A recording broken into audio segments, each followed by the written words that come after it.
Thembisa Fakude, Senior Research Fellow and Director at Afrasid, joins us to also weigh in on these as well as other developments between the Ukraine as well as Russia. Thembisa, it's always great to have you with us on the show. Welcome. So finally, as we thought, the visit by Zelenskyy to South Africa was a definite and defining moment in the right direction, not just for our relations, but of course, on the current war that is currently taking place in the Ukraine. Well, almost as if we celebrated too soon, right? But do you think that the objective of brokering peace was actually achieved, especially since the non-conditional ceasefire announcement was made by Zelenskyy?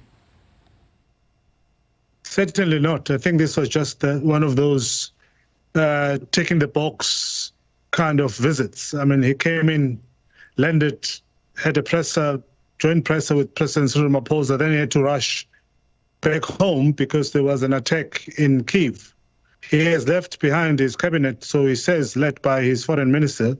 But I don't think there was any substantial discussion on peace efforts that were undertaken or held between himself and the president. Mm-hmm. Let's look at the role that the South African delegation will or would need to play in ensuring that these discussions actually do take place, Thembisa, with hopefully President Putin accepting this process as he did previously. How do you foresee that playing out?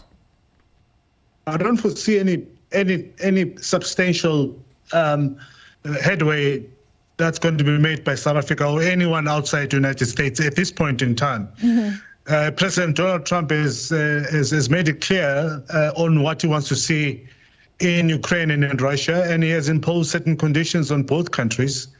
We now know that Americans are saying if they don't reach a deal, America will walk away, but we know at the same time that Steve Witkoff, the mediator from the United States, is currently in Russia trying to negotiate something with Vladimir Putin. But whilst this is going on, the Russians are continuing with the bombardment of Ukraine. And today we heard that one of the senior generals of Russia was killed in Moscow. So there's nothing that's going to happen outside the United States. And South Africa, notwithstanding its good intention, is not at all going to impact any dent towards the resolution in this regard. I mean, let's look at President Trump. You've just rightfully mentioned that, of course, he wants to be the one that is brokering this peace deal. So President Trump recently, in fact, yesterday, referred to Zelenskyy as being difficult and called for Putin to stop him. Zelenskyy also confirming that they have now revised Trump's initial conditions and we're just awaiting feedback on these. What do you expect is going to be the way going forward in this regard? And then why is South Africa in it? Well, first of all, the Russians have dug in his heels in terms of not giving back the territory that they've occupied, not only since the beginning of this current war, but from 2014 when they occupied Crimea. So that's a no-go for Vladimir Zelenskyy, who has made it very clear that he's not going to be accepting the fact that Crimea is not a Ukrainian territory, number one. For South Africa, of course, it's prestige to be associated with the club that seeks to achieve peace on earth. And President Ramaphosa has got a very ambitious foreign policy position, not only in South Africa, but in the DRC. We're also involved in Sudan, we're involved in Palestine, Israel. So South Africa's foreign policy is extremely ambitious.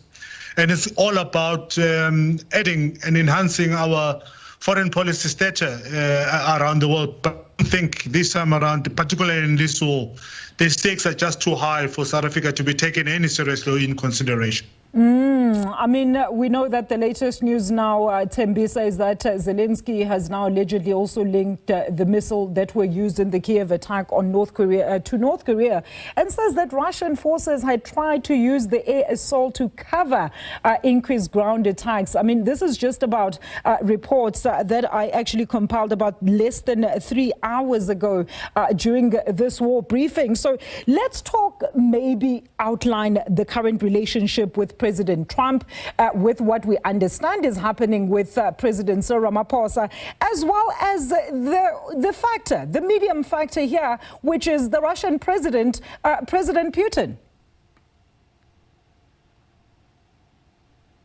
Well, I think at the moment, the only people who are shortchanged are people like us who are keen on peace in that part of the world and want to see progress and get the correct information of what precisely is going on. But you know that Donald Trump, a transactional president, wants to see something different in that part of the world. He has made it very clear, including him going for the rare earth minerals that are now needed for his AI business. South Africa, I don't see it making any difference in this regard. But Trump is transactional and is into business. He's made it very clear to both President Putin and President Zelenskyy that he wants to see a deal, but at the same time, he's not going to be giving the American assistance and money to Ukraine anymore, unless Ukraine, of course, until Ukraine decides to share with the United States the minerals that are essential at the moment in their business. And our current relations with the Ukraine and furthering upon those, I mean, what do we get at the end of the day?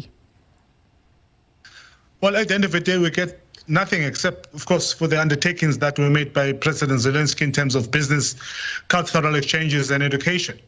But as it stands, President Cyril Ramaphosa, I think, is going to be seen to be agitating towards Europe, because you know that Zelenskyy, after that spat inside the White House between himself, J.D. Vance and Donald Trump, he was seen to be agitating strongly towards Europe.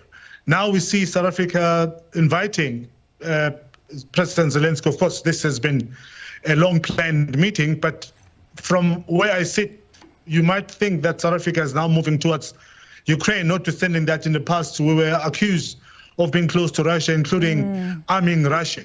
So it's a very confusing position, but South Africa, of course, is playing its part in trying to resolve this.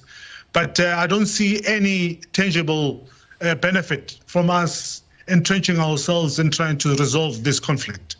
Thank you so much for your input. Thembisa Fakude, they're live with us as we look, of course, at the Ukraine as well as Russia conflict, as well as Zelenskyy's visit to South Africa.